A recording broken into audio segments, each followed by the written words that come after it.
Subscribe to our YouTube channel and press the bell icon to get the latest updates.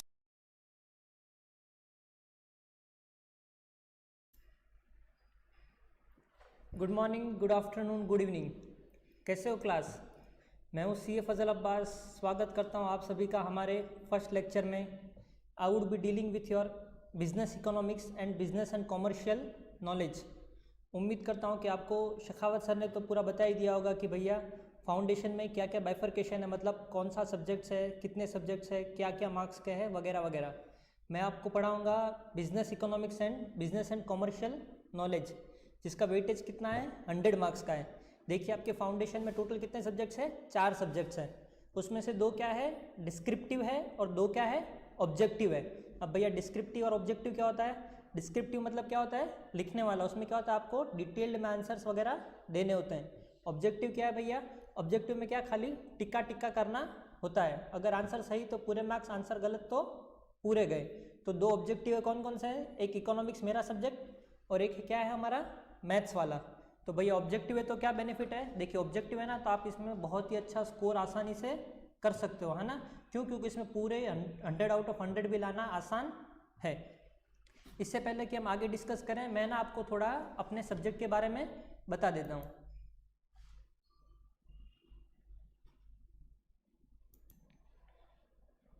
इससे पहले ना कि हम आगे बढ़े, मैं आपको थोड़ा अपने सब्जेक्ट के बारे में बता देता हूँ। देखिए हमारे सब्जेक्ट का नाम क्या है, business economics and business and commercial knowledge. इसमें से हमारा बिजनेस इकोनॉमिक्स रहेगा 60 मार्क्स का, और जो हमारा BCK है, मतलब क्या, बिजनेस एंड कॉमर्शियल नॉलेज, वो कितने का रहेगा, 40 मार्क्स का। देखिए 12th में आपने पढ़ा है, पर क्या पढ़ा है आपने? खाली इकोनॉमिक्स पढ़ा है, बिजनेस इकोनॉमिक्स नहीं पढ़ा है। फाउंडेशन में हम क्या पढ़ेंगे? Business economics and business and commercial knowledge. क्यों? क्योंकि भैया आप बड़े हो गए हो, 12th से लेके आप क्या करने लगे हो, आप CA करने लगे हो, है ना। तो आपको अपना लेवल भी अप करना पड़ेगा। तो हमारा सब्जेक्ट का नाम क्या है, business economics and business and commercial knowledge. Business and commercial knowledge क्या है? जो आपका आता था ना 12th में, कॉमर्शियल स्टडीज, है ना। GSCB वाले जिसको क्या कहते हैं, OC, वही वाला सब्जेक्ट है, मतलब क्या, BCK। और बिजनेस इकोनॉमिक्स क्या, आपके इकोनॉमिक्स की तरह ही है, पर इसमें क्या, बिजनेस के पॉइंट ऑफ व्यू से हम आगे पढ़ेंगे। देखिए ये हमारा पूरा क्या है, ऑब्जेक्टिव पेपर। ऑब्जेक्टिव मतलब क्या है, इसमें हमारे क्या आएंगे, खाली MCQ। MCQ मतलब क्या करना है, खाली 4 ऑप्शन में से कोई भी एक आंसर, अमिताभ बच्चन जैसे पूछता है ना KBC में, बिल्कुल वैसे 4 में से एक आंसर टिक करना। अगर सही तो पूरे मार्क्स मिल जाएंगे, गलत तो पूरे मार्क्स गए। आपको पता होगा कि पूरे फाउंडेशन में कितने सब्जेक्ट्स होते हैं? 4 सब्जेक्ट्स होते हैं। मतलब टोटल मार्क्स कितने होते हैं? 4 × 100, मतलब 4 सब्जेक्ट का टोटल मार्क कितना हो गया, 400। इसमें से 200 मार्क किसका रहता है?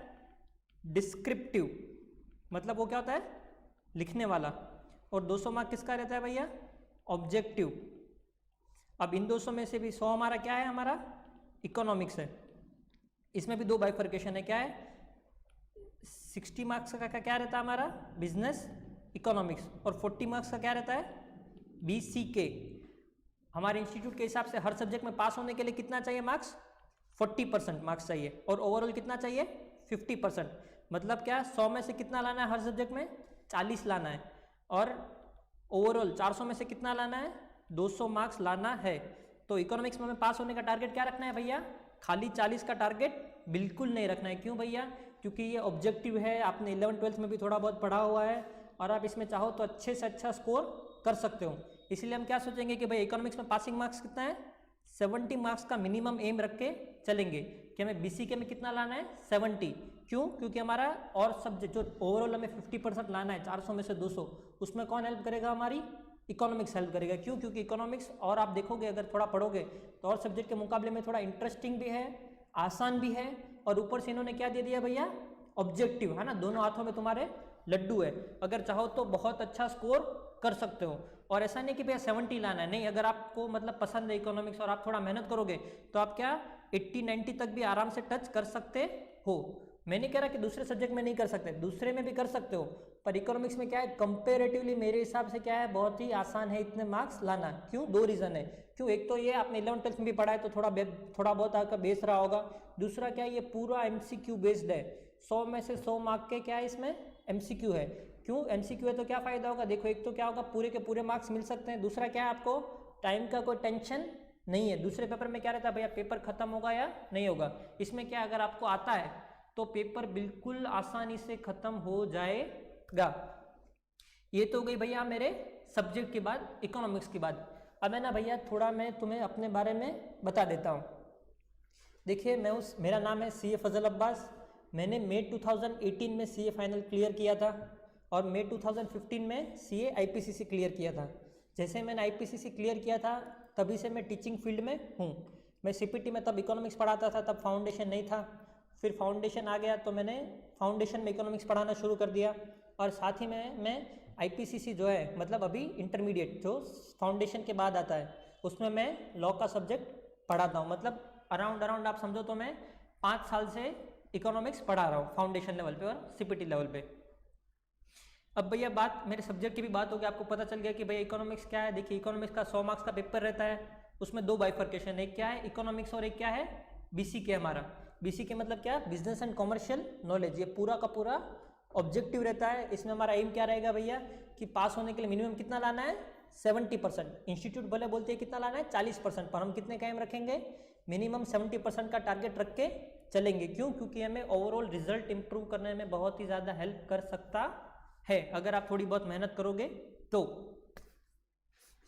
चलो ये बात हो गई भैया हमारे सब्जेक्ट के बारे में, इकोनॉमिक्स के बारे में, है ना, कि भैया इकोनॉमिक्स का फाउंडेशन में वेटेज वगैरह क्या रहता है। अब बात करते हैं कि भैया ये इकोनॉमिक्स असल में होता क्या है ना। ये क्या आपने ना 12th में भी पढ़ा कि भैया इकोनॉमिक्स ये होता है वो होता है, रॉबिन्स का डेफिनेशन, एडम स्मिथ का डेफिनेशन, इसका डेफिनेशन, उसका डेफिनेशन, है ना।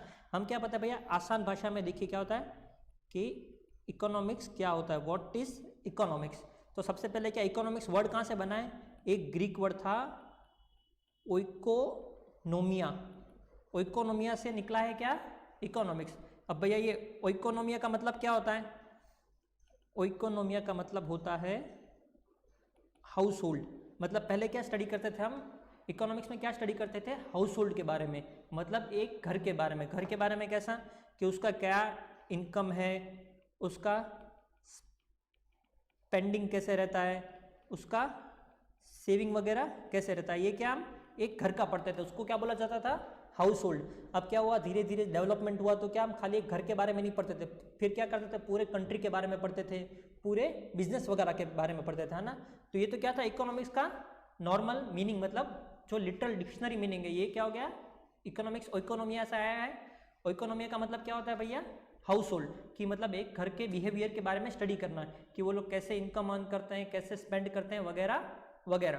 पर है ना हम एक बिल्कुल ये ना सिंपल सा एग्जांपल लेंगे, उससे समझेंगे कि भैया असल में इकोनॉमिक्स क्या होता है, इकोनॉमिक्स का क्रक्स क्या है। देखिए ना एग्जांपल ले लेते, समझ लीजिए ना अभी आपका 12th का रिजल्ट बाकी है ना, समझ लो 12th का रिजल्ट आ गया आपका और आप सबके आ गए भैया 90% मार्क्स, है ना। सब ने अपने अपने एरिया वगैरह में क्या कर दिया, आपने टॉप मार दिया। अब मारा नहीं, अभी क्या इमेजिन करना है, बस मजा आ रहा है ना। तो देखो इमेजिन करो कि सबके कितना आ गए भैया 90% मार्क्स आ गए, सारों ने क्या कर दिया भैया, हमारे स्टूडेंट्स ने क्या कर दिया टॉप मार दिया, रैंक ला लिया ना। अभी सुबह सुबह रिजल्ट उठ के देखा तो पेरेंट्स तो खुश हो गए, आओ भाई मेरे बेटे ने मेरा नाम रोशन कर दिया ना, 90% ला दिया, सबको मिठाई है बट रही है, ये है वो है ना। आपने पापा मम्मी को बोला भैया हमारा क्या, हमने तो इतना अच्छा रिजल्ट लाया है। तो आपके पापा मम्मी ने क्या बोला आपको, भैया ले तू ले 2000 रुपये ले और जी ले अपनी जिंदगी। आपने बोला 2000 रुपये में जी ले जिंदगी, ये क्या कर दिया मम्मी पापा, हमने तो इतना मेहनत से 90% मार्क्स ला और आप कितना दे रहे हो खाली 2000। मम्मी पापा ने बोला देखो इतना ही मिलेगा लॉकडाउन में, तो है ना। तो अभी क्या करना है आपको, कुछ भी करके 2000 रुपये में काम चलाना है। तो आपके पास रिसोर्सेज कितना है, रिसोर्सेज कितना आपके पास 2000 रुपीज़ का, है ना।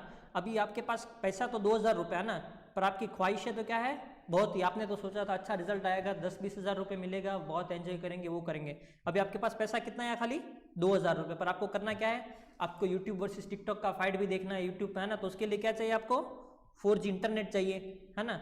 4G इंटरनेट चाहिए तो 4G इंटरनेट का रिचार्ज ही भैया कितने का हो जाता है भैया 600 रुपये का तो रिचार्ज हो जाता है। तो 2000 रुपये में से 600 रुपये तो ऐसे ही चले गए।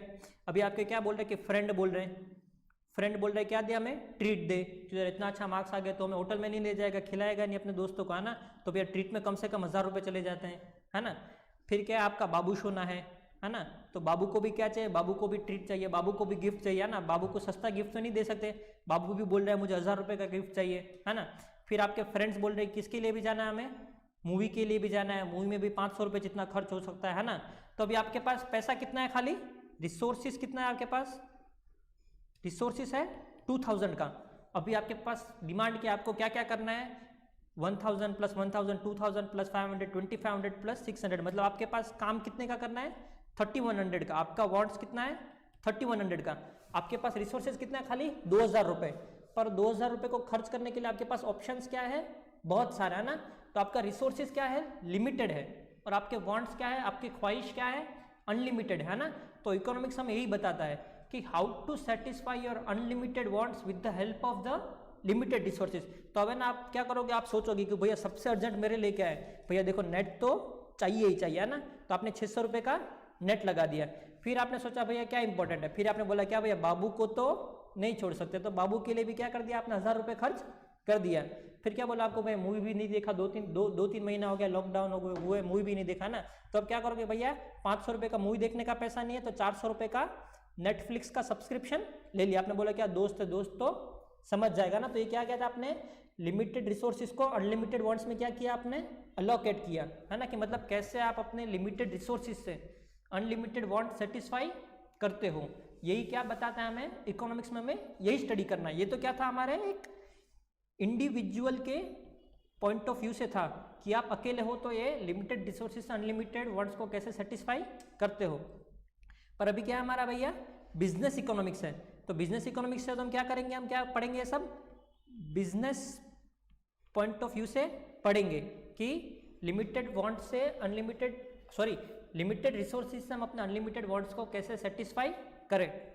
अभी ना आपको देखिए कंट्री के पॉइंट ऑफ व्यू से बताता हूँ ना।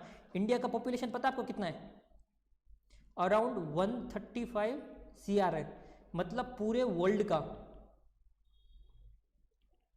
17.5% पॉपुलेशन कहाँ पे है, अपने इंडिया में, है ना। दुनिया में अगर 100 लोग हैं तो 17 लोग कहाँ से हैं, इंडिया में। Every 6th person in the world is Indian. दुनिया का हर छठा इंसान क्या है, इंडियन है। इंडिया के पास पूरे वर्ल्ड का कितना पॉपुलेशन है, 17.5%। देखिए ना पॉपुलेशन कितना है हमारा, 17.5%। और अगर हम पूरे वर्ल्ड के रिसोर्सेज देखें तो पूरे वर्ल्ड का रिसोर्सेज कितना है हमारे पास, खाली 2.4%। हमारा पॉपुलेशन कितना है, 17.5%, है ना। पॉपुलेशन कितना है 17.5%, और हमारे पास रिसोर्सेज कितना है, खाली 2.4%। तो आप देख रहे हो कि रिसोर्सेज हमारे पास कितना है, बहुत ही ज़्यादा क्या है, लिमिटेड है, और हमारे वांट्स क्या है, अनलिमिटेड है। तो इकोनॉमिक्स में हम यही पढ़ते हैं। इकोनॉमिक्स में क्या पढ़ते हैं कि भैया how to satisfy unlimited wants with limited resources, है ना। देखो समझ में आ गया ना कि इकोनॉमिक्स क्या है कि भैया how to satisfy unlimited wants with the limited resources, कि आपके जो लिमिटेड रिसोर्सेज है उससे आप अपने अनलिमिटेड वांट्स को कैसे सेटिस्फाई करेंगे। ये हम किस में पढ़ेंगे भैया, इकोनॉमिक्स में। देखो जल्दी वापस रिकैप कर लेते हैं एक बार, है ना। देखिए इकोनॉमिक्स क्या होता है, इकोनॉमिक्स से एक ग्रीक वर्ड से आया है। वो ग्रीक वर्ड का नाम क्या था, ओइकोनोमिया। ओइकोनोमिया का मतलब क्या होता है, हाउस होल्ड। ये देखो है ना, ये एमसीक्यू में आ सकता है कि भैया इकोनॉमिक्स कौन से वर्ड से ड्राइव हुआ है, तो उसमें बहुत सारे पार्ट दे देंगे कि इकोनॉमिक्स ये फलाना ढिमकाना, और एक क्या आ जाएगा, ओइकोनोमिया। तो आप कौन सा टिक करोगे, ओइकोनोमिया। फिर दूसरा एमसीक्यू ऐसे भी पूछ सकते कि भैया ओइकोनोमिया का मीनिंग क्या होता है, house hold, country, economy, etcetera etcetera. तो आप क्या करोगे भैया कि इकोनॉमी का मतलब क्या होता है, इकोनॉमी मतलब होता है हाउस होल्ड। उसमें क्या पढ़ा जाता है कि भैया हाउस होल्ड का बिहेवियरल पैटर्न वगैरह कैसे रहता है, उसका इनकम कैसा, उसका एक्सपेंडिचर वगैरह कैसे। इकोनॉमिक्स का असली मतलब क्या है, इकोनॉमिक्स में हम ये पढ़ते हैं कि अपने लिमिटेड रिसोर्सेज के साथ अपने अनलिमिटेड वांट्स को कैसे सेटिस्फाई करे। जो आपका 2000 रुपये था वो क्या था, आपका रिसोर्सेज था, है ना। वो रिसोर्सेज क्या था आपका, लिमिटेड था। और जो आपकी अलग अलग इच्छाएं थी वो क्या थी, आपकी वांट्स थी। वांट्स क्या थी, अनलिमिटेड थी। तो इकोनॉमिक्स में हम यही पढ़ेंगे कि इन अनलिमिटेड वांट्स को सेटिस्फाई करने के लिए ये लिमिटेड रिसोर्सेज का कैसे यूज करें कि आपको ज़्यादा से ज़्यादा सेटिस्फेक्शन मिल पाए, है ना। उम्मीद करता हूँ कि भैया इकोनॉमिक्स आपके दिमाग में क्लियर हो गया होगा। अभी आप देखोगे ना अपने फाउंडेशन के मतलब इंस्टीट्यूट का बुक उठा के देखोगे ना, तो पहले चैप्टर में क्या है, बहुत सारे डेफिनेशंस दिए हुए हैं, जो डेफिनेशंस हमारे सिलेबस में नहीं है, पर फिर भी हम उनको कवर करेंगे। पर अभी के लिए फिलहाल उनको साइड में रख देते हैं। अभी क्या आते हैं, डिमांड वाले चैप्टर पे आते हैं। क्यों? क्योंकि डिमांड वाला आपने थोड़ा बहुत पढ़ भी रखा होगा और वो थोड़ा बहुत इंटरेस्टिंग चैप्टर भी है। तो शुरू करते हैं चलो डिमांड के बारे में, है ना। देखो डिमांड है ना, देखिए पहले बुक की डेफिनेशन पढ़ने से पहले ना मैं आपको समझा देता हूँ। डिमांड के ना 3 एलिमेंट्स हैं, मतलब 3 चीज़ें मिल गई तो डिमांड बनेगा। उनमें से कोई भी चीज़ अगर गायब है तो वो डिमांड कहलाया नहीं जाएगा। देखो सबसे पहली चीज़ क्या है पता है, डिजायर टू परचेस। दूसरा क्या है,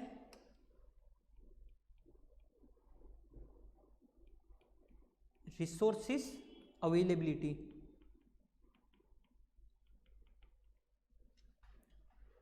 तीसरा क्या है, विलिंगनेस टू पे। देखिए ना डिमांड है ना इन 3 चीज़ों से मिलके ही बनता है। सबसे पहले क्या होता है, डिमांड का सबसे पहला एलिमेंट क्या है, डिजायर टू परचेज। आपके अंदर ख्वाहिश होनी चाहिए कि मुझे क्या कोई चीज़ खरीदनी है ना। तो क्या कहला जाएगा उसको, डिजायर, है ना। समझ लो मैं हूँ, मुझे क्या करना है, मैं कह रहा हूँ कि मुझे लैम्बोर्गिनी खरीदना है, तो ये क्या हो गया, डिजायर हो गया, है ना। तो लैम्बोर्गिनी मुझे खरीदनी है, क्या लैम्बोर्गिनी खरीदने के लिए मेरे पास इतना पैसा है। देखिए डिजायर तो है मेरे पास, क्या मेरे पास इतना पैसा है, नहीं है। विलिंगनेस टू पे अगर है, तो अगर मेरे पास पैसा है तो मैं पे करने के लिए भी रेडी हूँ, पर मेरे पास पैसा नहीं है। तो क्या है, 2 चीज़ें सेटिस्फाई हो रही है। क्या, सबसे पहले तो मुझे खरीदनी है, दूसरा क्या है, मैं खर्च करने के लिए भी तैयार हूँ, पर मेरे पास रिसोर्सेस नहीं है। तो ये क्या कहलाया जाएगा, खाली डिजायर कहलाया जाएगा। इसको क्या बोलेंगे, डिमांड नहीं बोलेंगे। क्यों नहीं बोलेंगे, क्योंकि मेरे पास पैसा नहीं है ना। तो मतलब क्या है, देखो ये 2 एलिमेंट है, ये नहीं है तो क्या बोलेंगे, डिमांड नहीं बोलेंगे, है ना। अभी इसको रब कर देता है ना। अभी एक दूसरा एग्जांपल लेते हैं। दूसरा एग्जांपल क्या है भैया, देखिए मुकेश अंबानी है ना, उसको क्या बोल रहे हैं, फजल सर का इकोनॉमिक्स का लेक्चर खरीदना है, जो कितने का मिलता है, 8 से 10 हज़ार रुपये का मिलता है, एग्जांपल, है ना। तो उसके पास क्या है, रिसोर्सेस है भैया। मुकेश अंबानी के पास मुकेश अंबानी के लिए 10,000 तो क्या है भाई, कोई कीमत नहीं है, वो ऐसे ही किसी को डाल दे, है ना। तो उसके पास रिसोर्सेज का अवेलेबिलिटी है, हाँ है। विलिंगनेस टू पे मतलब वो चाहे तो खर्च कर सकता है आसानी से, बिल्कुल आसानी से खर्च कर सकता है, पर क्या उसको मेरे लेक्चर खरीदने की इच्छा है, तो उसको मेरे लेक्चर खरीदने की इच्छा नहीं है। तो क्या बोला जाएगा, ये डिमांड बोला जाएगा नहीं, है ना। मतलब डिमांड क्यों डिमांड नहीं बोला जाएगा, क्यों, क्योंकि उसको डिजायर टू परचेज नहीं है ना। तो डिमांड होने के लिए क्या है, 3 चीज़ें जरूरी है। सबसे पहला क्या, आपके पास डिजायर टू परचेज होना चाहिए। दूसरा क्या, आपके पास उतना रिसोर्सेस होना चाहिए। तीसरा क्या, आपको विलिंगनेस टू पे भी होना चाहिए। अब देखो ये 2 एग्जांपल हो गए ना। सबसे पहला एग्जांपल क्या था भैया, कि मेरा एग्जांपल था, मुझे लैम्बोर्गिनी खरीदना है, मेरे पास डिजायर था, मेरे पास क्या था, खरीदने के लिए क्या था, मेरे पास डिजायर था कि मुझे लैम्बोर्गिनी खरीदना था। रिसोर्सेज का अवेलेबिलिटी नहीं था, विलिंगनेस टू पे था, तो डिमांड कहलाया जाएगा नहीं। दूसरा हमने किसका एग्जांपल लिया भैया, मुकेश अंबानी का। उसके पास रिसोर्सेज था तो बोला यस, वो पे कर सकता था तो बोला यस, पर उसके पास डिजायर था तो बोला नहीं था, तो भी डिमांड नहीं कहलाया जाएगा। क्यों, क्योंकि उसमें से दोनों में क्या है, कम से कम एक एलिमेंट क्या है हमारे पास, एब्सेंट है ना। अभी तीसरा एग्जांपल ले लेते हैं ना। समझ लो मुझे है ना कुछ मतलब XYZ, मुझे समझ लो कार खरीदना है ना, मुझे कार भी खरीदना है, मुझे घर भी खरीदना है ना। तो मेरे पास है कितने, 10 लाख रुपए, या तो 10 लाख में घर आ जाएगा, या मेरे पास क्या आ जाएगी, कार आ जाएगी। तो मैं क्या सोच रहा हूँ भाई, मैं डिसाइड करूंगा कि मुझे कार खरीदना है, घर खरीदना है ना। तो मैंने क्या सोचा कि भैया चलो मुझे क्या करना है, घर ही खरीदना है। तो देखो क्या मुझे कार खरीदना है, तो मेरे पास डिजायर है कि भैया मुझे कार भी खरीदना है। दूसरा क्या मेरे पास रिसोर्सेज है कार खरीदने के लिए, हाँ भाई मेरे पास 10 लाख रुपया रखा हुआ है, मेरे पास रिसोर्सेज भी है। क्या मैं विलिंग कर रहा हूँ, पे करने के लिए तैयार हूँ, नहीं, मैं विलिंगनेस टू पे नहीं है। क्यों, क्योंकि मैं घर खरीदने वाला हूँ, इसलिए मैं कार के लिए पैसा नहीं दूंगा ना। तो एग्जाम्पल समझ में आ गया ना कि भैया देखो तीनों चीज़ों का प्रेजेंट होना जरूरी है, तभी डिमांड मिलेगा। अगर 3 में से कोई भी चीज़ एब्सेंट रहा तो वो डिमांड नहीं कहलाया जाएगा। अगर मुझे खाली इच्छा है कि भैया मुझे खरीदना है, पर मेरे पास पैसा वगैरह नहीं है, तो भी डिमांड नहीं कहलाया जाएगा। किसी के पास पैसा है पर उसको इच्छा नहीं है, तो भी डिमांड नहीं कहलाया जाएगा। किसी के पास पैसा है, इच्छा है, पर पैसा देने के लिए वो तैयार नहीं है, तो भी डिमांड नहीं कहलाया जाएगा। तो डिमांड क्या होता है? डिमांड क्या होता है? Desire to purchase plus resources होना चाहिए उसके पास, प्लस विलिंगनेस टू पे भी होना चाहिए। ये तीनों एलिमेंट्स अगर प्रेजेंट है तो क्या हो जाएगा? डिमांड कंस्टिट्यूट होगा। और इन तीनों में से अगर एक भी एलिमेंट गायब है तो वो डिमांड नहीं कहलाया जाएगा। डिमांड का मतलब समझ में आ गया ना क्या होता है? Desire to purchase backed by resources backed by willingness to pay. आपके पास खरीदने की इच्छा भी होनी चाहिए, आपके पास इतनी औकात भी होनी चाहिए, आपके पास उतना पैसा भी होना चाहिए। तीसरा क्या है? पैसा खर्च करने के लिए आपके पास जिगरा भी होना चाहिए, आपके पास मन भी होना चाहिए, है ना। अगर इन तीनों में से एक भी चीज गायब है तो वो डिमांड नहीं कहलाया जाएगा। अभी हम क्या करते हैं भैया, थोड़ा बुक का डेफिनेशन एक बार पढ़ लेते हैं। क्यों? ताकि आप अगली बार जब खुद से रीडिंग करो तो आपको कोई डाउट वगैरह ना है। देखो क्या लिखा हुआ है, the concept of demand refer to the quantity of goods और services that consumers are willing and able to purchase at particular price at a given period of time. It is to be noted that demand in economics is therefore something more than desire to purchase. ऊपर वाला सब भूल जाओ, इसमें क्या लिखा हुआ है? इकोनॉमिक्स में क्या है? Demand is something more than desire to purchase. Demand क्या है? डिजायर टू परचेज तो है, पर उससे कुछ क्या है? बढ़ के है, something more than desire to purchase. क्यों? क्योंकि डिमांड में क्या है? तीन एलिमेंट है, उसमें से एक एलिमेंट क्या है हमारा? ये डिजायर टू परचेज। तो क्या लिखा हुआ है? Demand is something more than desire to purchase. Demand खाली डिजायर नहीं है। डिजायर में तो क्या आपको खरीदने की इच्छा है, मुझे लंबोर्गिनी लेनी है, मुझे फरारी लेनी है, मुझे BMW लेनी है, ये तो क्या मेरी डिजायर है, मेरे पास पैसा नहीं है, तो क्या होगा? डिमांड नहीं होगा। तो क्या लिखा हुआ है?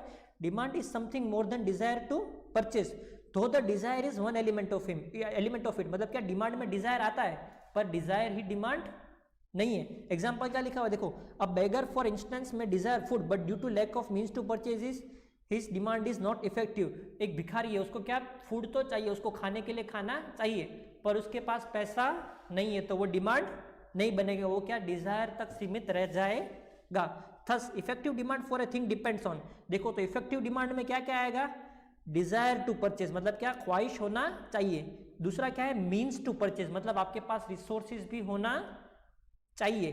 तीसरा क्या है? Willingness to use those means, मतलब उन रिसोर्सेज को यूज करने के लिए आपके पास जिगरा भी होना चाहिए, आपके पास मन भी होना चाहिए। तो इनफैक्ट डिमांड क्या हुआ? Desire to purchase, means to purchase and willingness to use those means. देखा ना, मैं इसको ना अंडरलाइन कर देता हूँ। क्या है? डिजायर टू परचेज होना चाहिए। दूसरा क्या आपके पास? उसको परचेज करने के लिए आपके पास रिसोर्सेज भी होना चाहिए। तीसरा क्या आपके पास? Willingness to use those means for purchase. अगर ये तीनों चीजें रही तो क्या बन जाएगा? डिमांड बन जाएगा। Unless desire is backed by purchasing power और ability to pay and willingness to pay, it does not constitute by demand. इसमें क्या लिखा होगा? डिजायर है खाली, उसके पीछे क्या है? तुम्हारे पास रिसोर्सेस नहीं है और एबिलिटी टू पे नहीं है, तो क्या होगा? वो डिमांड में कन्वर्ट नहीं हो पाएगा। तो बिल्कुल क्रक्स क्या हो गया भैया? डिमांड क्या होता है?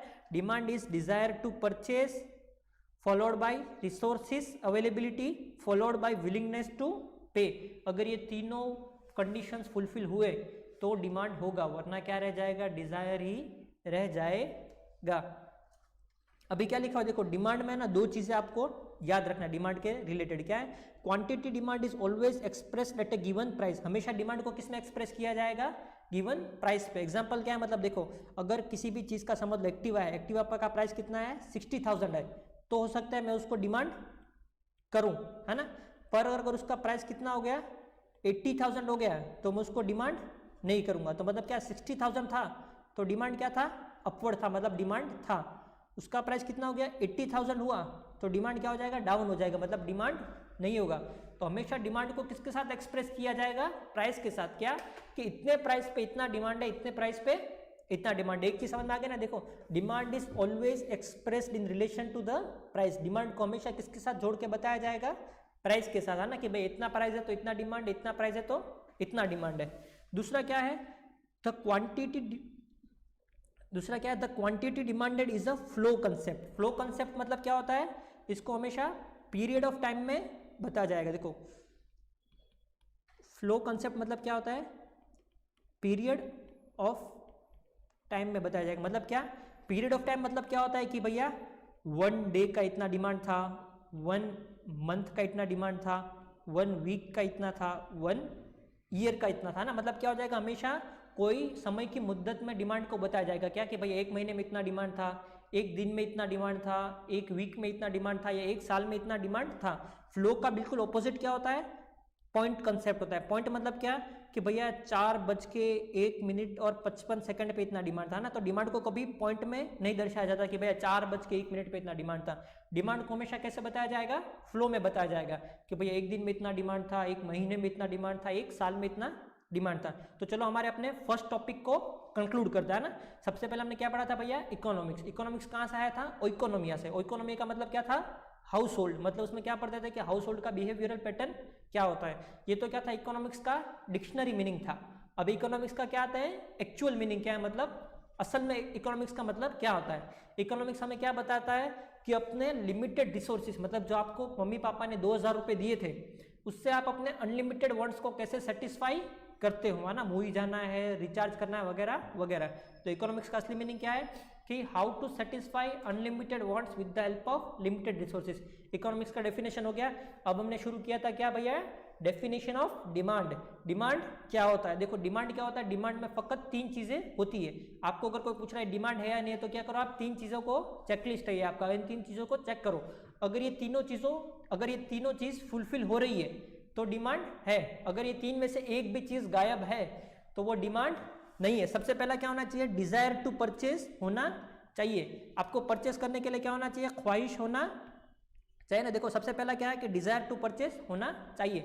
अगर डिजायर ही नहीं है तो डिमांड का कोई सवाल ही नहीं उठता है। मुझे लैम्बोर्गिनी परचेस करने का क्या है, ख्वाहिश है, तो वो क्या हो गया हमारा डिजायर टू परचेस। दूसरा क्या, मेरे पास उसको खरीदने के लिए क्या होना चाहिए, रिसोर्सेस होना चाहिए। मेरे पास उसको खरीदने के लिए क्या होना चाहिए, रोकड़ा होना चाहिए। अगर मेरे पास उसको खरीदने के लिए पैसा नहीं है तो भी डिमांड नहीं होगा। तो 2 चीज़ें होनी चाहिए। क्या, सबसे पहला तो क्या होना चाहिए आपके लिए, ख्वाहिश होना चाहिए।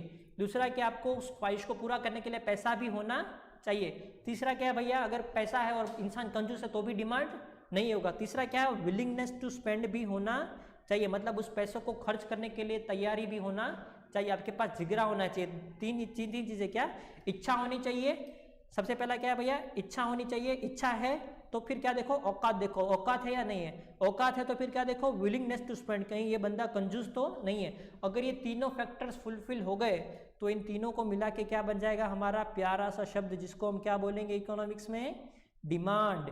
Demand is willingness to purchase particular quantity of a commodity at a particular price at a particular time with sufficient amount of money. Demand क्या है, विलिंगनेस टू परचेज है, backed by resources, backed by willingness to pay. 3 चीजें हैं तो demand है। 3 में से एक भी एलिमेंट गायब है तो वो डिमांड नहीं है। अभी क्या हो सकता है, आपको अगर मतलब इन्होंने सोचा कि भैया टफ पेपर निकालना है ना, तो आपको कोई एक केस स्टडी बना के दे देंगे, है ना। उसमें पूछेंगे कि भैया देखो एक बंदा है, उसको ये खरीदना है, उसके पास रिसोर्सेस है पर उसके पास विलिंगनेस नहीं है, तो क्या ये डिमांड कंस्टिट्यूट होगा या नहीं होगा। तो आप क्या बोलोगे भैया, डिमांड कंस्टिट्यूट नहीं होगा। क्यों, क्योंकि डिमांड में तीनों एलिमेंट का होना जरूरी है। ये तो क्या हो गया भैया, हमारा डिमांड का मीनिंग हो गया कि भैया डिमांड क्या होता है। अब क्या पढ़ेंगे हम, व्हाट डिटरमाइंस डिमांड। मतलब डिमांड को कौन कौन से फैक्टर्स है जो इफेक्ट करते हैं डिमांड को। एग्जांपल समझते हैं ना, कि समझ लो मतलब कोई एक लड़का है ना, देयर इज वन बॉय, एक लड़का है ना। कोई बोल रहा है वो लड़का गुड बॉय है, कोई बोल रहा है वो बैड बॉय है ना। तो लड़के को मतलब कौन कौन सी चीजें जो उसको गुड बॉय बनाती है और कौन कौन सी चीजें बैड बॉय बनाती है।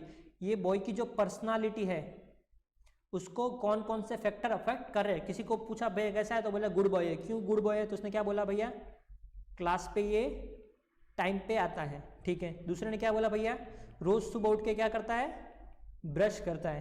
तीसरे ने क्या बोला भैया, ये लॉकडाउन में भी नहाता है ना। तो भैया बोला हाँ भैया अब तो ये क्या है, गुड बॉय ही है। दूसरे ने बोला क्या, बैड बॉय है। बोला बैड बॉय क्यों है भैया, पूरे दिन क्या बोलता है, नेटफ्लिक्स देखता रहता है। फिर क्या बोला, क्या करता है, बोला टिकटॉक बनाता है, लड़का होकर टिकटॉक बनाता है, बताओ। तो क्या बोला, बैड बॉय भाई, अब तो बिल्कुल बैड बॉय है ना। फिर क्या बोलता है भैया, पूरे यूट्यूब वर्सेस टिकटॉक पूरे दिन देखता रहता है ना। तो मतलब क्या है, किसी ने बोला गुड बॉय है तो उसने अपने रीजन दिए, किसी ने बोला बैड बॉय है तो उसने अपने रीजन दिए। तो मतलब वो क्लास किस टाइम पे आता है वो डिटरमाइन करता है कि भैया लड़का कैसा है। वो ब्रश करता है या नहीं करता है उससे डिटरमाइन होता है लड़का कैसा है। वो लॉकडाउन में नहाता है या नहीं नहाता है उससे पता चलता है लड़का कैसा है। वो स्मोक करता है या नहीं करता है, उससे पता चलता है कि भैया लड़का कैसा है। ये तो क्या थे, अलग अलग फैक्टर्स से जो लड़के की पर्सनालिटी को इफेक्ट करते हैं। वैसे हम क्या पढ़ेंगे, अलग अलग फैक्टर जो किसको इफेक्ट करते हैं, डिमांड को इफेक्ट करते हैं। जैसे लड़के की पर्सनालिटी को इफेक्ट करता है कि भैया वो स्मोकिंग करता है या नहीं करता है, वो टिकटॉक चलाता है या नहीं चलाता है, वो नहाता है या नहीं नहाता है ना। तो ये सब फैक्टर से पता चलता है कि भैया लड़के पे क्या असरात होंगे। वैसे क्या अलग अलग चीज़ें हैं जिससे क्या डिमांड पे भी असर पड़ता है, डिमांड को इफेक्ट होता है अलग अलग फैक्टर से। उसे क्या बोलेंगे हम, डिटर्मिनेंट्स ऑफ डिमांड। डिटर्मिनेंट्स मतलब क्या होता है, देखो डिटर्मिनेंट्स ऑफ डिमांड मतलब क्या होता है, फैक्टर अफेक्टिंग डिमांड। कौन कौन से ऐसे फैक्टर है जिससे डिमांड पे असर होगा। सबसे पहला फैक्टर जिससे डिमांड पे असर होता है वो क्या है भैया, सबसे पहला फैक्टर जो डिमांड को इफेक्ट करता है वो क्या है हमारा, price of the commodity. Price of the commodity मतलब क्या, कि प्राइस से डिमांड पे डायरेक्टली असर पड़ता है। जैसे देखो मैंने एग्जांपल दिया था ना, समझ लो प्राइस है एक्टिवा का, है ना, प्राइस कितना है 60,000, तो मैं डिमांड क्या कर दूंगा, इंक्रीज कर दूंगा, डिमांड बढ़ा दूंगा, एक्टिवा खरीद लूंगा, है ना। अगर समझ लो प्राइस कितना हो गया, बढ़ के 80,000 हो गया, 60,000 था तो मैं एक्टिवा खरीद रहा था, पर अभी प्राइस कितना हो गया एक्टिवा का, 80,000 हो गया, तो अब मैं एक्टिवा नहीं खरीदूंगा ना। तो सबसे पहला फैक्टर जो डिमांड को असर डालता है वो क्या है, उस चीज़ का प्राइस। प्राइस के साथ क्या है भैया, देखो अगर प्राइस क्या होगा, अगर प्राइस कम होगा तो डिमांड क्या हो जाएगा, बढ़ जाएगा। और फिर क्या होगा, अगर प्राइस क्या हो जाएगा, बढ़ जाएगा, तो डिमांड क्या हो जाएगा, घट जाएगा ना। तो first and foremost factor which affects the demand of a commodity is it's price. If price of the commodity will be decreased, its demand will be increased, and if the price of the commodity is increased, it's demand will be decrease. तो इसमें क्या हो गया, relation कैसा हो गया, इन दोनों का रिलेशनशिप कैसा है, ऑपोजिट रिलेशन है। क्या है, ऑपोजिट भी बोल सकते हो आप, इसको क्या बोल सकते हो, इनवर्स रिलेशनशिप भी बोल सकते हो। क्यों इनवर्स रिलेशनशिप क्यों है, एक प्राइस बढ़ रहा है तो डिमांड क्या हो रहा है, घट रहा है, और प्राइस घट रहा है तो डिमांड बढ़ रहा है ना। तो सबसे पहला फैक्टर अफेक्टिंग डिमांड क्या हो गया हमारा, price of the commodity. Price of the commodity कैसे असर करता है डिमांड को, there is the inverse relationship between price of the commodity and demand. यहाँ पे ना छोटा सा हम लिख देते हैं, देखो प्राइस क्या हो रहा है, अगर बढ़ रहा है तो डिमांड क्या हो जाएगा, घट जाएगा, और अगर प्राइस क्या हो जाएगा, घट जाएगा, तो डिमांड क्या हो जाएगा, बढ़ जाएगा ना। देखो सेट्रस क्या लिखा हुआ है ना, थोड़ा बुक का डेफिनेशन पढ़ते हैं। बीइंग सेट्रस पेरिबस मतलब क्या है, हर चीज को क्या रखना है, कांस्टेंट रखना है। ये बहुत सारी जगह पे आएगा। सेट्रस पेरिबस क्या होता है, सेट्रस पेरिबस मतलब क्या होता है, सेम। मतलब क्या, प्राइस को छोड़ के सब फैक्टर को क्या रखना है, सेम। इसमें लिखा देखो, other things being equal the demand of a commodity is inversely related to its price. मतलब क्या लिखा हुआ, डिमांड और प्राइस में क्या है, इनवर्स रिलेशनशिप है। ये दोनों क्या है, बिल्कुल ही एक दूसरे के ऑपोजिट है। एक बढ़ेगा तो एक घटेगा, एक घटेगा तो दूसरा बढ़ेगा। क्या लिखा हुआ है देखो, demand for a commodity is inversely relation to its price. It implies मतलब उसका मतलब क्या हुआ, that rise in the price of a commodity brings about a fall in the quantity purchase and vice versa. क्या बोला कि अगर price बढ़ जाएगा तो डिमांड क्या हो जाएगा, फॉल हो जाएगा। जैसे कि एक्टिवा 60,000 का था तो मैं खरीद रहा था, पर उसका प्राइस क्या हो गया, बढ़ गया। उसका प्राइस 60,000 से कितना हो गया बच्चों, 80,000 हो गया। तो अब 80,000 पे खरीदेंगे, 80,000 पे नहीं खरीदेंगे।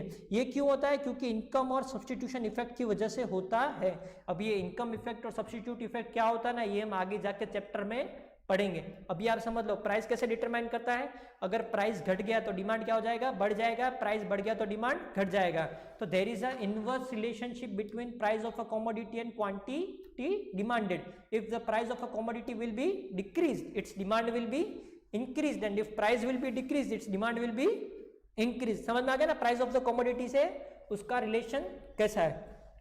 दूसरा क्या बताया भैया कि डिमांड किससे इफेक्ट होता है, सबसे पहला तो क्या है, मेन प्रोडक्ट के प्राइस से। दूसरा क्या बोला कि रिलेटेड गुड्स के प्राइस में भी डिफरेंस हुआ तब भी मेन प्रोडक्ट के डिमांड में चेंज आएगा।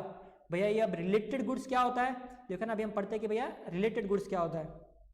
देखो ना, ये ना पूरा भर गया, देखो है ना। अभी देखते हैं, देखो रिलेटेड गुड्स क्या होता है ना। ये क्या लिखा, रिलेटेड गुड्स। रिलेटेड गुड्स है ना, दो तरह का गुड्स होता है जो हमारा रिलेटेड गुड्स होता है। एक क्या होता है भैया, कॉम्प्लीमेंट्री गुड्स, एक होता है हमारा सब्स्टिट्यूट गुड्स। सबसे पहले समझते हैं कि भैया रिलेटेड गुड्स क्या होता है। रिलेटेड गुड्स मतलब क्या है, जो मेन प्रोडक्ट से रिलेटेड है। रिलेटेड गुड्स में दो शाखाएं हैं, दो अलग अलग टाइप के रिलेटेड गुड्स होते हैं। सबसे पहले क्या है भैया, कॉम्प्लीमेंट्री गुड्स है। दूसरा क्या है हमारा, सब्स्टिट्यूट गुड्स है। कॉम्प्लीमेंट्री गुड्स क्या होता है, कॉम्प्लीमेंट्री गुड्स वो गुड्स होते हैं जो एक दूसरे के बिना नहीं रह सकते, एक के लिए दूसरे की ज़रूरत पड़ेगा। दोनों क्या है, एक दूसरे के साथ ही चलेंगे, एक नहीं होगा तो दूसरा बेकार है। जैसे क्या हो गया भैया, पेन एंड इंक। पेन के बिना इंक बेकार, इंक के बिना पेन बेकार। मतलब डिमांड किया जाएगा तो दोनों को साथ में डिमांड किया जाएगा, या किसी को भी डिमांड नहीं किया जाएगा ना। ये दोनों क्या है, पक्के वाले आशिक है, इनको कभी भी एक दूसरे से जुदा नहीं कर सकते, है ना। ये क्या होता है, कॉम्प्लीमेंट्री गुड्स। दूसरा एग्जांपल क्या होता है भैया, समझ लो बाइक एंड पेट्रोल। बाइक के बिना पेट्रोल बेकार, पेट्रोल के बिना बाइक बेकार। तो कॉम्प्लीमेंट्री गुड्स समझ में आ गया ना क्या होता है। कॉम्प्लीमेंट्री गुड्स मतलब क्या, जो एक दूसरे के हमेशा साथ रहेंगे, है ना, कभी भी अलग नहीं होंगे, वो क्या हो जाता है हमारा कॉम्प्लीमेंट्री गुड्स। दूसरा क्या भैया, सब्स्टिट्यूट गुड्स। सब्स्टिट्यूट गुड्स मतलब क्या, तू नहीं है तो तेरी जगह पे ये भी चलेगा या चलेगी, वो क्या होता है सब्स्टिट्यूट गुड्स, है ना। मतलब उसका कोई इतना इंपॉर्टेंस नहीं है। जैसे क्या है देखो, टी एंड कॉफ़ी। अगर चाय मिला तो अच्छा है, चाय नहीं मिला तो चाय की जगह पे कॉफ़ी भी चल जाएगा, है ना। ये क्या होता है, सब्स्टिट्यूट गुड्स। दूसरा एग्जांपल क्या है भैया, कोक एंड पेप्सी। ये दोनों भी क्या है हमारा सब्स्टिट्यूट गुड्स है। क्या कि कोक मिला तो ठीक है, अगर कोक नहीं हुआ तो भी पेप्सी पी लेंगे, क्यों, क्योंकि हमें तो इन दोनों का डिफरेंस भी नहीं पता है। तीसरा एग्जांपल क्या है भैया, स्प्राइट एंड 7 अप, है ना। स्प्राइट मिला तो स्प्राइट ले लेना, 7 अप मिला तो 7 अप ले लेना। समझ में आ गया ना। रिलेटेड गुड्स क्या होता है, रिलेटेड गुड्स दो तरह का होता है, एक होता है कॉम्प्लीमेंट्री गुड्स, एक होता है सब्स्टिट्यूट गुड्स। कॉम्प्लीमेंट्री गुड्स क्या होता है हमारा, कि भैया तू नहीं तो तेरी जगह पे ये भी नहीं चलेगा, है ना, दोनों चाहिए तो साथ में चाहिए। कॉम्प्लीमेंट्री गुड्स मतलब क्या, दोनों एक दूसरे के साथ चलेंगे वरना नहीं चलेंगे। सब्स्टिट्यूट गुड्स, सब्स्टिट्यूट गुड्स क्या होता है भैया, कि ये नहीं है तो इसकी जगह पे ये चलेगा, थम्स अप नहीं है तो उसकी जगह पे कोक चलेगा, चाय नहीं है तो उसकी जगह पे कॉफ़ी चलेगा। अब भैया ये रिलेटेड गुड्स में चेंजेस, रिलेटेड गुड्स के प्राइस की चेंजेस की वजह से डिमांड में क्या चेंज आता है ना। एग्जाम्पल ले लेते हैं भैया, बाइक एंड पेट्रोल का। अब ये ना पहले ना क्या थे, आप 12th तक है ना बच्चे थे ना, तो आप क्या साइकिल चलाते थे ना, साइकिल चलाते थे। तो मतलब क्या साइकिल क्यों, क्योंकि साइकिल में पेट्रोल वगैरह का खर्चा नहीं आता, आपका पॉकेट मनी नहीं था। अब क्या, अभी क्या आपने 12th पास कर लिया, अभी आपको क्या पॉकेट मनी मिलना शुरू हो गया। और अभी क्या हो गया भैया, पेट्रोल भी क्या हो गया, पेट्रोल का प्राइस क्या हो गया, सस्ता हो गया। अभी पेट्रोल क्या हो गया, बहुत मतलब समझ लो इंडिया में कोई कुआं मिल गया, रिलायंस ने बहुत बड़ा पेट्रोल का कुआं निकाल दिया ना, और पेट्रोल का प्राइस क्या हो गया, बिल्कुल मुफ्त के भाव का हो गया, बहुत ही सस्ता हो गया। अभी आपने क्या बोला पेरेंट्स को, भाई अब तो बाइक दिला दो, अब तो क्या है पेट्रोल बिल्कुल सस्ता है। तो पेट्रोल का प्राइस सस्ता हुआ तो उससे बाइक का डिमांड क्या हो जाएगा, बढ़ जाएगा ना। देखो प्राइस किसका सस्ता हुआ, पेट्रोल का, पर डिमांड किसका बढ़ा, बाइक का, है ना। तो देखो इसमें क्या रिलेशनशिप हो गया हमारा, ये ना पहले ना ये छोटा मोटा रब कर देते हैं ना।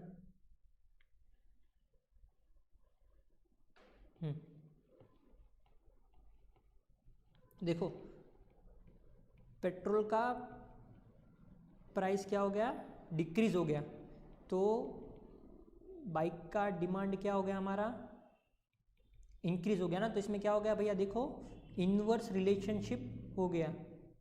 मतलब क्या, रिलेटेड गुड्स में अगर कॉम्प्लीमेंट्री गुड्स है तो एक कॉम्प्लीमेंट्री गुड्स का प्राइस बढ़ेगा तो दूसरे का डिमांड क्या हो जाएगा, घट जाएगा, और दूसरे एक कॉम्प्लीमेंट्री गुड्स का प्राइस घटेगा तो दूसरे का डिमांड क्या हो जाएगा, बढ़ जाएगा। ऐसे दूसरा एग्जांपल क्या ले लो, समझ लो पेट्रोल था, अब पेट्रोल का प्राइस क्या हो गया, बहुत ही ज़्यादा हो गया ना। अभी पॉकेट मनी का पूरा किस में जा रहा है, पेट्रोल में खर्चा जा रहा है। तो आप क्या करोगे भैया, अभी आप क्या कर दोगे, बाइक को बेच दोगे, नया बाइक नहीं खरीदोगे, ना। तो पेट्रोल का प्राइस बढ़ा तो बाइक का डिमांड क्या हो जाएगा, कम हो जाएगा। तो इसमें क्या हो गया भैया, इनवर्स रिलेशनशिप हो गया। देखो रिलेटेड गुड्स है ना, रिलेटेड गुड्स दो तरह का होता है, एक होता है कॉम्प्लीमेंट्री, एक होता है सब्स्टिट्यूट। कॉम्प्लीमेंट्री मतलब क्या होता है, जो दोनों एक दूसरे के बिना नहीं चलेंगे, है ना। तो कॉम्प्लीमेंट्री गुड्स के साथ डिमांड का क्या रिलेशनशिप होता है, इनवर्स रिलेशनशिप होता है। एग्जांपल क्या हो गया कि अगर पेट्रोल का प्राइस क्या हो गया, घट गया, तो बाइक का डिमांड क्या हो जाएगा, बढ़ जाएगा, और अगर पेट्रोल का प्राइस बढ़ गया तो बाइक का डिमांड क्या हो जाएगा, कम हो जाएगा, है ना। तो रिलेटेड गुड्स में कॉम्प्लीमेंट्री गुड्स है तो उसके साथ क्या हो जाएगा हमारा, इनवर्स रिलेशनशिप। अब बात करते हैं भैया क्या, सब्स्टिट्यूट गुड्स किया ना, तो सब्स्टिट्यूट गुड्स में ना देखो हम एग्जांपल लेते हैं ना, कोक कितने का था, 50 रुपये का था, पेप्सी कितने का था, 50 रुपये का ना, ये दोनों क्या है, सब्स्टिट्यूट है। मतलब क्या, अगर कोक नहीं है तो आप पेप्सी से भी काम चला सकते हो, और अगर पेप्सी नहीं है तो कोक से भी काम चला सकते हो, है ना। अभी आप क्या गए, दुकान पे खरीदने गए, कितना रुपए लेके, खाली 50 रुपये लेके, है ना। तो दुकानदार ने क्या बोला कि भैया ये जो कोक था उसका तो प्राइस कितना हो गया भैया, 60 हो गया। तो कोक का प्राइस क्या हो गया, कोक का प्राइस क्या हो गया, इंक्रीज हो गया। तो अभी आप गए थे तो क्या, कोक लेने के लिए, पर अभी आप क्या खरीद लोगे, पेप्सी खरीद लोगे, है ना। तो पेप्सी का डिमांड क्या हो जाएगा, इंक्रीज हो जाएगा। देखो प्राइस किसका बढ़ा, कोक का बढ़ा, पर आपने कोक का प्राइस बढ़ा, कितना हो गया, 50 से 60 हो गया, तो आपने डिमांड किसका बढ़ा दिया, पेप्सी का डिमांड बढ़ा दिया। क्या बोला कि भैया कोको कोला पेप्सी का टेस्ट तो सेम है, पर कोक क्या है, महंगा है पेप्सी के मुकाबले में, तो क्या करोगे आप, पेप्सी खरीदने लगोगे, है ना। तो क्या होगा, सब्स्टिट्यूट में क्या होगा, डायरेक्ट रिलेशनशिप होगा कि अगर एक सब्स्टिट्यूट का भाव बढ़ जाएगा तो उसके वाले कहाँ पे शिफ्ट हो जाएंगे, इसमें शिफ्ट हो जाएंगे। कोई डबल मीनिंग मत सोचना, ऐसे ही है। क्या, ये एक सब्स्टिट्यूट गुड्स का प्राइस बढ़ा तो उसके कस्टमर कहाँ शिफ्ट हो जाएंगे, दूसरे गुड्स के पास शिफ्ट हो जाएंगे। एक का भाव बढ़ा तो किस में चले गए, दूसरे में चले गए। देखो डिटर्मिनेंट्स ऑफ डिमांड है ना, डिटर्मिनेंट्स ऑफ डिमांड क्या है कि कौन कौन सी चीज़ें हैं जो डिमांड को इफेक्ट करती है। उसमें हमने अभी तक कितना पॉइंट पढ़ा, 2 पॉइंट पढ़ा। सबसे पहला क्या है डिटर्मिनेंट ऑफ डिमांड, कि उसका प्राइस, कि उस प्रोडक्ट का अगर प्राइस बढ़ जाएगा, जैसे एक्टिवा का प्राइस 60 से 80,000 हो गया तो उसका डिमांड क्या हो जाएगा, कम हो जाएगा। और क्या, अगर उसका प्राइस घट गया, 80,000 से अगर 60,000 हो गया तो डिमांड क्या हो जाएगा, बढ़ जाएगा। ये तो क्या था हमारा पहला point, price of the commodity. दूसरा पॉइंट क्या है हमारा, देखो price of the related commodity, price of the related commodity. Related commodity में हमने पढ़ा, रिलेटेड कमोडिटी कितने तरह का होता है, 2 तरह का होता है। पहला क्या होता है, एक हमारा कॉम्प्लीमेंट्री।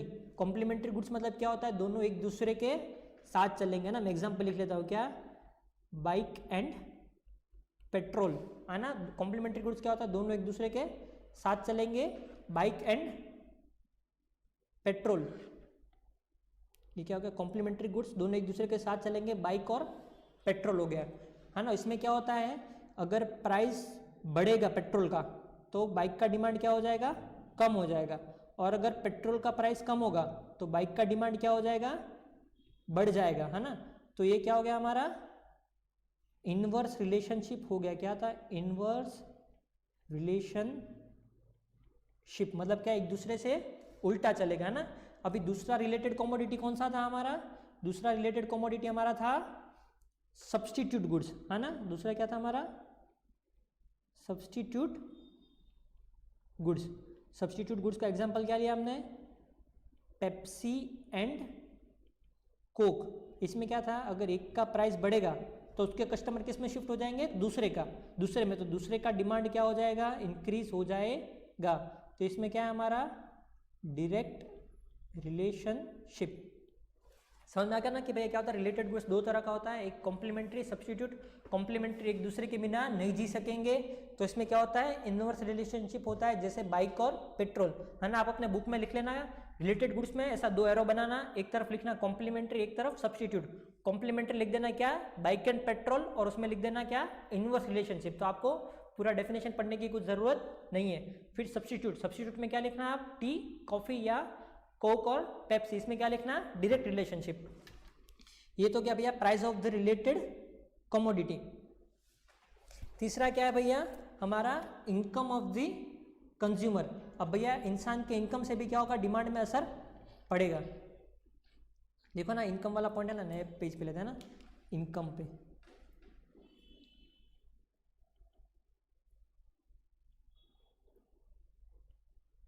अब इनकम से भी डिमांड में असर पड़ेगा, क्यों, नॉर्मल क्राइटेरिया क्या, देखो ना, बहुत सारे अलग अलग गुड्स होते हैं ना। एक तो क्या हो गया हमारा, नॉर्मल गुड्स हो गया। दूसरा हमारा क्या होता है, गिफिन गुड्स हो गया, गिफिन गुड्स हो गया। तीसरा क्या हो गया भैया हमारा, नेसेसिटी हो गया। देखो नॉर्मल गुड्स मतलब क्या हो गया, जो हम आम रोज़मर्रा ज़िंदगी में यूज़ करते हैं। एग्जाम्पल क्या हो गया, एग्जाम्पल हो गया क्या हमारा, क्लोथ्स, है ना। फिर क्या हो गया, कॉस्मेटिक्स वगैरह ना, ये तो क्या हो गया भाई आपका नॉर्मल गुड्स हो गया। गिफ्ट इन गुड्स मतलब क्या हो गया भाई, या जो बिल्कुल चीप गुड्स होता है ना उसको क्या बोलता है, गिफ्ट इन गुड्स। एग्जाम्पल जो बाजरा आता है सस्ता, है ना। एग्जाम्पल बीड़ी, है ना, लड़कों लोग सबको पता होगा बीड़ी क्या होता है ना, वो बीड़ी फूकते हैं ना, 4 बाई बीड़ी होता है बीड़ी। तीसरा क्या हमारा भैया, नेसेसिटी, मतलब जो चाहिए चाहिए, जैसे एग्जाम्पल क्या हो गया, सॉल्ट, है ना। अब देखो इनकम बढ़ेगा ना तो तीनों गुड्स के डिमांड पे अलग अलग इफेक्ट आएगा। सबसे पहले लेता है क्या भैया, नॉर्मल गुड्स, है ना। देखो मेरे पास 10,000 इनकम थी तो मैं हर महीने क्या करता था, समझ लो मेरी इनकम कितनी थी, 10,000 थी, तो मैं हर महीने क्या लेता था, 1 pair of cloth per month, है ना। मेरी इनकम 10,000 थी तो मैं हर हफ्ते एक कपड़ा, हर महीने क्या लेता था, एक जोड़ी कपड़ा लेता था। अब मेरी इनकम कितनी हो गई, 20,000 हो गई, है ना। तो अब क्या लूँगा मैं, 2 पेयर ऑफ क्लॉथ लूँगा, है ना। तो नॉर्मल गुड्स के साथ क्या होगा, अगर इनकम बढ़ेगा, ये क्या लेते हैं, इनकम, है ना। अगर इनकम क्या हुआ, बढ़ा, तो जो नॉर्मल गुड्स है उसका डिमांड भी क्या हो जाएगा, इंक्रीज हो जाएगा। समझ में आ गया ना। देखो नॉर्मल गुड्स क्या होता है, जैसे कपड़ा, कॉस्मेटिक्स वगैरह वगैरह ना। अगर इनकम बढ़ा तो नॉर्मल गुड्स के डिमांड में क्या हो जाएगा, बढ़ जाएगा, मतलब क्या होगा, डायरेक्ट रिलेशनशिप हो गया। अब दूसरा लेते क्या भैया, सस्ता वाला गुड्स, है ना, बाजरा या बीड़ी। एग्जाम्पल लेते क्या भैया, बीड़ी का, है ना। अभी क्या मेरे पास क्या था, खाली मैं महीने का 10,000 कमाता था, है ना। तो अभी 10,000 कमाता था ना, मतलब खर्चे में निकल जाता था ज़्यादातर पैसा, तो मेरे पास पैसा नहीं बचता था। तो पैसा नहीं बचता तो मैं क्या करता था भैया, सस्ता वाला बीड़ी लेके स्मोक करता था ना। सही में नहीं पीता हूँ, एग्जाम्पल ऐसे बोलना मत कि सर बीड़ी पीते हैं, है ना। नहीं देखो मैं बीड़ी नहीं, मैं स्मोक वो कुछ नहीं करता हूँ, ठीक है। देखो बीड़ी मतलब क्या है, ये क्या है, सस्ता वाला गुड्स है, चीप गुड्स, है ना। तो मेरा 10,000 से अगर 11,000 इनकम हुआ तो अगर मैं पहले दिन का 10 बीड़ी फूकता था तो अब क्या करूँगा, दिन का 20 बीड़ी फूकूंगा ना। ये तो क्या, अगर थोड़ा बहुत इंक्रीज हुआ तो गिफ्ट इन गुड्स का डिमांड बढ़ेगा। पर अगर मेरा इनकम क्या हुआ भैया, 10,000 से कितना हो गया, 20,000 हो गया, तो अब मैं बीड़ी नहीं पीऊंगा। अब मैं क्या करूंगा भैया, अब मैं बड़ा आदमी हो गया, मेरा इनकम कितना है, 20,000 रुपये हो गया। अब मैं क्या करूंगा भैया, सिगरेट पीऊंगा, है ना। तो गिफ्ट इन गुड्स में क्या है, जनरली क्या है, अगर इनकम बढ़ा तो थोड़ा डिमांड बढ़ेगा। बाकी क्या है, अगर इनकम बढ़ा तो गिफ्ट इन गुड्स का डिमांड क्या हो जाएगा, कम हो जाएगा। तीसरा क्या है भैया हमारा, नेसेसिटी, जैसे क्या है, सॉल्ट, है ना। तो क्या है देखो, है ना, अब ऐसा तो नहीं है ना कि अगर इनकम बढ़ गया, 10,000 था तो मैं खाने में नमक डालता था, अब ऐसा होगा कि भैया 20,000 हो गया तो मैं खाने में नमक डबल डालूंगा ना, ऐसा तो नहीं होगा ना। तो इनकम इंक्रीज हो या डिक्रीज हो, जो नेसेसरी गुड्स है उसका डिमांड क्या रहेगा, सेम टू सेम, डिट्टो, उसमें कोई भी चेंज आएगा नहीं, है ना। देखो आज के लिए ना ये बहुत हो गया ना, अब है ना पूरा क्विक रिवीजन करते हैं। आज हमने जो पढ़ा ना वो बिल्कुल पहले से लेके देखते हैं ना, बिल्कुल एनर्जी के साथ, हो सके तो मेरे साथ बोलना, ठीक है। पूरा पहले से लेते हैं। देखो हमारा सब्जेक्ट कौन सा है भैया, इकोनॉमिक्स। इकोनॉमिक्स क्या है, पूरा ऑब्जेक्टिव सब्जेक्ट है। इसमें से 60 मार्क का बिजनेस इकोनॉमिक्स रहेगा आपका, 40 मार्क का हमारा रहेगा BCK। ये पूरा क्या है, हमारा MCQ बेस्ड पेपर है। इसमें पासिंग मार्क कितना है, इंस्टीट्यूट का 40 है, पर हमें कितना लेके चलना है, मिनिमम 70 मार्क्स लाना ही लाना है। आपको कहीं भी अगर अपने सामने, बेड के सामने, लॉकर में, मोबाइल के वॉलपेपर में कहीं भी लिखना है तो लिख लो कि इकोनॉमिक्स आपको पूरा फाउंडेशन पास करवा सकता है। और अगर चाहो तो आपको 100 में से 100 भी आने से कोई नहीं रोक सकता है। क्यों, क्योंकि ये बहुत ही स्कोरिंग सब्जेक्ट है और पूरा ऑब्जेक्टिव बेस्ड पेपर है। ये तो था भैया इकोनॉमिक्स फाउंडेशन से रिलेटेड, है ना। अभी भैया इकोनॉमिक्स का असली में मीनिंग क्या होता है, इकोनॉमिक्स का मीनिंग क्या होता है। इकोनॉमिक्स है ना एक ग्रीक वर्ड से बना है, वो ग्रीक वर्ड कौन सा था, ओइकोनोमिया। ओइकोनोमिया का मतलब क्या होता है, हाउस होल्ड। इसमें क्या हम पढ़ेंगे, इकोनॉमिक्स में हम क्या पढ़ते थे कि हाउस होल्ड के बारे में पढ़ते थे कि हाउस होल्ड अपना बिहेव कैसे करता है, उसका इनकम का पैटर्न्स क्या है, उसके स्पेंडिंग के पैटर्न्स क्या है, उसके सेविंग के पैटर्न्स क्या है। ये तो क्या था, हम पहले इकोनॉमिक्स में पढ़ते थे। अब जैसे जैसे डेवलपमेंट हो गया, हम क्या पूरे नेशन के लिए भी ये पढ़ते हैं, पूरे बिजनेस के लिए भी ये पढ़ते हैं। तो इकोनॉमिक्स क्या हो गया, पूरा हाउस होल्ड का बिहेवियरल पैटर्न को स्टडी करना, उसको क्या बोलते हैं, इकोनॉमिक्स। ये तो क्या था, हमारा इकोनॉमिक्स का डिक्शनरी डेफिनेशन था ना। अब क्या आता है असली में क्रक्स, इकोनॉमिक्स का असली डेफिनेशन क्या, एक्चुअल डेफिनेशन क्या ना, उसके लिए हमने क्या लिया था, एक एग्जांपल लिया था। एग्जांपल क्या था कि आपका रैंक आ गया, आपके 90% मार्क्स आ गया, आपको आपके पिताजी ने कितना दिया, 2,000 रुपये दिया। अभी 2,000 आपके पास क्या है, रिसोर्सेज है। रिसोर्सेज क्या है आपके पास, बहुत ही ज्यादा लिमिटेड है। अब 2000 रुपये के आपके पास क्या है, बहुत सारे यूजेस है। जैसे क्या करना, आपको 4G नेट करवाना है, आपको फ्रेंड को पार्टी देना है, आपको बाबू सोना को 1000 रुपये का गिफ्ट भी देना है, आपको मूवी के भी लिए भी जाना है ना, तो आपको डिमांड कितने का है, पूरा 3100 रुपये का, और आपके पास खाली रिसोर्सेज कितने का है, 2000 का है ना। तो रिसोर्सेज क्या हो गया आपके, लिमिटेड, आपके वांट्स कितने हैं, अनलिमिटेड। तो हम इकोनॉमिक्स में क्या करेंगे भैया, यही पढ़ेंगे कि अपने लिमिटेड रिसोर्सेज से अनलिमिटेड वांट्स को सेटिस्फाई कैसे करें।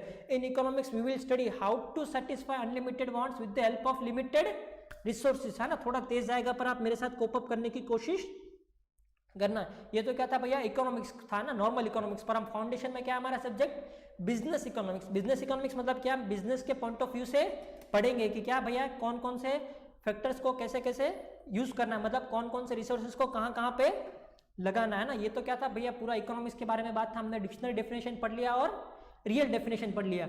अब हम बात करेंगे भैया, हम सबसे पहले कौन सा चैप्टर शुरू करेंगे, डिमांड वाला चैप्टर शुरू करेंगे, है ना। डिमांड, डिमांड क्या होता है, डिमांड क्या होता है, विलिंगनेस टू परचेज, विलिंगनेस या डिजायर टू परचेज होना चाहिए। खाली डिजायर टू परचेज होगा तो डिमांड होगा क्या, नहीं होगा। सर को लैम्बोर्गिनी खरीदना है, पर वो क्या है, खाली डिजायर है, वो क्या है, ख्वाहिश है। भिखारी को खाना चाहिए, वो क्या है, खाली ख्वाहिश है। खाली ख्वाहिश से कुछ नहीं होता है ना, आपको डिजायर तो होना चाहिए, पर उसके साथ आपके पास क्या होना चाहिए, रोकड़ा होना चाहिए, आपके पास उसको खरीदने की औकात होनी चाहिए। मुझे लैम्बोर्गिनी खरीदना है पर मेरे पास उतना पैसा नहीं है, तो वो डिमांड नहीं होगा। तो डिमांड क्या होगा भैया, desire to purchase which is backed by resources availability, है ना। रिसोर्सेज आपके पास होना चाहिए। तो क्या मेरे पास अगर डिजायर भी है, मेरे पास रिसोर्सेज भी है, तो डिमांड हो जाएगा, नहीं नहीं। अगर डिमांड भी है, रिसोर्सेज भी है, तो भी डिमांड नहीं होगा। आपके पास क्या होना चाहिए, विलिंगनेस टू पे भी होना चाहिए, आपको पैसा खर्च करने के लिए आपके पास शक्ति होनी चाहिए। अगर ये तीनों फैक्टर हो गए क्या, कि आपके पास डिजायर है, आपकी ख्वाहिश है, आपके पास उतना पैसा भी रखा हुआ है, और आप उतना पैसा खर्च करने के लिए भी तैयार हो, तभी आपका क्या बनेगा, डिमांड। ये तीन एलिमेंट्स में अगर एक भी एलिमेंट गायब है तो वो डिमांड नहीं बनेगा, वो क्या रह जाएगा, खाली डिजायर रह जाएगा। दूसरा क्या, दो पॉइंट को ध्यान में रखना है, डिमांड हमेशा किसके साथ एक्सप्रेस होगा, प्राइस के साथ। 60,000 पे मैं एक्टिवा खरीदना चाह रहा था तो डिमांड ज्यादा था, 80,000 पे मैं एक्टिवा नहीं खरीदूंगा तो डिमांड क्या हो जाएगा, हमारा कम हो जाएगा। तो मतलब क्या, तीनों एलिमेंट प्रेजेंट है तो ही डिमांड होगा, तीन में से एक भी एलिमेंट गायब है तो डिमांड नहीं होगा। ये तो क्या था, meaning and definition of demand. अभी हम क्या पढ़ेंगे भैया, determinants of demand. Determinants of demand मतलब क्या है, कौन कौन से फैक्टर्स है जो डिमांड को इफेक्ट करते हैं। इसमें हमने आज कितना पढ़ा, 3 फैक्टर्स पढ़ा ना। सबसे पहला क्या है भैया, प्राइस ऑफ दी कमोडिटी, मतलब कमोडिटी के प्राइस से डिमांड पे असर जाता है क्या। जैसे प्राइस ऑफ द कमोडिटी कितना है, 60,000 है, तो डिमांड क्या हो जाएगा, बढ़ जाएगा, मतलब प्राइस कम है तो डिमांड क्या होगा, बढ़ेगा। और अगर प्राइस क्या हो जाएगा, 80,000 हो गया, मतलब प्राइस बढ़ गया तो डिमांड क्या हो जाएगा, कम हो जाएगा। तो इसमें क्या है, इनवर्स रिलेशनशिप। क्या, if price of the commodity will be decrease, it's quantity demanded will be increased and vice versa, यानी उसका उल्टा। उल्टा क्या, अगर प्राइस बढ़ेगा तो डिमांड क्या हो जाएगा, घटेगा। देयर इज अ ऑपोजिट और inverse relationship between price of the commodity and quantity demanded. ये तो क्या था, प्राइस। प्राइस डिमांड को कैसे इफेक्ट करता है, there is a inverse relationship between price and quantity demanded. Price घटा, डिमांड बढ़ा, प्राइस बढ़ा, डिमांड घट जाएगा। अभी क्या गया हमारा, price of the related goods, है ना। रिलेटेड गुड्स के लिए हमने एक चार्ट बनाया तो वो ढूंढेंगे, चार्ट कहाँ रहा, ये रहा, देखो मिल गया। रिलेटेड गुड्स, है ना। रिलेटेड गुड्स क्या होता है, जो उसके साथ रिलेटेड होता है। रिलेटेड गुड्स कितने तरह का होता है बच्चों, 2 तरह का होता है। एक को क्या होता है हमारा भैया, कॉम्प्लीमेंट्री गुड्स, दूसरा क्या होता है, सब्स्टिट्यूट गुड्स। कॉम्प्लीमेंट्री गुड्स क्या होता है, जो दोनों एक दूसरे के बिना नहीं चल सकते, एक दूसरे के इतने पक्के आशिक है कि क्या तू नहीं जाएगा तो मैं नहीं जाएगा, है ना। तो मतलब क्या है, जैसे क्या, pen and ink, bike and petrol. Complementary goods में क्या रहता है हमारा, इनवर्स रिलेशनशिप रहता है। इनवर्स रिलेशनशिप मतलब उल्टा रिलेशन। उल्टा रिलेशन कैसा, हमने एग्जांपल लिया था ना कि पेट्रोल का प्राइस क्या हो गया था, घट गया था, है ना। तो बाइक का डिमांड क्या हो गया था, बढ़ गया था। और अगर पेट्रोल का प्राइस बढ़ गया तो बाइक का डिमांड घट गया था, है ना। तो क्या होता है, इनवर्स रिलेशनशिप होता है। समझ में आ गया ना। कॉम्प्लीमेंट्री गुड्स क्या होता है, दोनों एक दूसरे के साथ चलेंगे, इसमें क्या होता है, इनवर्स रिलेशनशिप। पेट्रोल का प्राइस क्या हो जाएगा, कम हो जाएगा तो बाइक का डिमांड बढ़ जाएगा, पेट्रोल का प्राइस बढ़ जाएगा तो बाइक का डिमांड कम हो जाएगा। एक क्या था, रिलेटेड गुड्स में कॉम्प्लीमेंट्री गुड्स, वो क्लियर हो गया। दूसरा क्या भैया, सब्स्टिट्यूट गुड्स। सब्स्टिट्यूट गुड्स मतलब क्या, तू नहीं है तो तेरी जगह पे ये भी चलेगा। एग्जाम्पल क्या हो गया, कोक एंड कॉफी। पेप्सी नहीं है तो कोक चलेगा, है ना। इसके लिए भी हमने एक एग्जांपल लिया था क्या, कि कोक का अगर प्राइस बढ़ गया तो हम कोक की जगह पे क्या खरीदेंगे, पेप्सी खरीदेंगे, है ना। तो मतलब क्या हो गया कि अगर एक रिलेटेड गुड्स का, एक सब्स्टिट्यूट गुड्स का प्राइस बढ़ता है तो दूसरे का डिमांड क्या हो जाएगा, बढ़ जाएगा। मतलब क्या हो गया, डायरेक्ट रिलेशनशिप हो गया। रिलेटेड गुड्स में 2 है, कॉम्प्लीमेंट्री में क्या है, इनवर्स रिलेशनशिप, और जो सब्स्टिट्यूट गुड्स है उसमें क्या है हमारा डायरेक्ट रिलेशनशिप। आप है ना बुक में लिख देना, कॉम्प्लीमेंट्री मतलब क्या होता है बाइक पेट्रोल, सब्स्टिट्यूट मतलब क्या होता है कोक एंड पेप्सी। उसके बाद हमने पढ़ा था भैया इनकम इफेक्ट, इनकम में चेंज होने की वजह से डिमांड में क्या क्या चेंज आ सकता है। तो बोला कि भैया 3 तरह के गुड्स हम डिमांड करते हैं। सबसे पहला हम क्या खरीदते हैं भैया, नॉर्मल गुड्स। नॉर्मल गुड्स क्या होगा, जैसे क्लोथ्स हो गया, जैसे क्या हो गया कॉस्मेटिक्स हो गया। दूसरा क्या हम खरीदते हैं, गिफिन गुड्स। गिफिन गुड्स मतलब सस्ता वाला चीप गुड्स, जैसे क्या हो गया एग्जांपल बीड़ी हो गया। तीसरा क्या होता है, नेसेसिटी गुड्स होता है, जैसे क्या हो गया हमारा सॉल्ट हो गया। देखो अब इनकम का नॉर्मल गुड्स पे क्या इफेक्ट होगा, अगर मेरा इनकम 10,000 था, मैं 1 जोड़ी कपड़ा पहनता था, इनकम 20,000 हो जाएगा तो 2 जोड़ी कपड़ा पहनूंगा। मतलब जैसे ही 10,000 से 20,000 इनकम बढ़ गया तो नॉर्मल गुड्स का डिमांड भी बढ़ गया। तो क्या हो गया, direct relationship between price of the direct relationship between the income of the consumer and demand of the normal goods. Price income बढ़ेगा तो डिमांड बढ़ेगा, इनकम घटेगा तो डिमांड घटेगा। दूसरा क्या है गिफिन गुड्स, है ना। गिफिन गुड्स के साथ क्या होगा, मेरा इनकम 10,000 था तो मैं बीड़ी पीता था, अब इनकम कितना हो गया 10,000 से बढ़ के कितना हो गया 20,000 हो गया, तो मैं बीड़ी से कहाँ पे आ जाऊंगा, सिगरेट आ जाऊंगा ना। तो अगर इनकम बढ़ गया तो सिगरेट का डिमांड बढ़ जाएगा, पर बीड़ी का डिमांड तो क्या हो जाएगा कम हो जाएगा। तो इनकम बढ़ा तो गिफिन गुड्स का डिमांड क्या हो जाएगा कम हो जाएगा। तीसरा क्या था हमारा नेसेसरी गुड्स, है ना। नेसेसरी मतलब क्या है, जो सॉल्ट वगैरह है, क्या अगर इनकम बढ़ गया या घट गया, मैं खाने में जितना नमक डालता था उतना ही डालूंगा, तो उसमें क्या इनकम बढ़ने या घटने से नेसेसरी गुड्स के डिमांड पे कोई भी असर आएगा नहीं। देखो बच्चों आज के लिए इतना ही काफ़ी है। मैंने ना आपको इंस्टीट्यूट का मॉड्यूल नहीं रीड करवाया है, ये जो PDF है ना ये एक बार आप पूरा घर से पढ़ के आओगे। हम अगले चैप्टर में जब शुरू करेंगे तो फिर से रिवाइज करेंगे। जो हमने आज कवर किया है वो पूरा आप एक बार घर से पढ़ के आना। कुछ डाउट हो तो आप पूछ सकते हो फ़ोन करके या कमेंट सेक्शन में वगैरह डाल के। और ये आपको हमारा पहला लेक्चर कैसा लगा हमें कमेंट सेक्शन में ज़रूर बताएं। Thank you all, thank you very much, God bless you.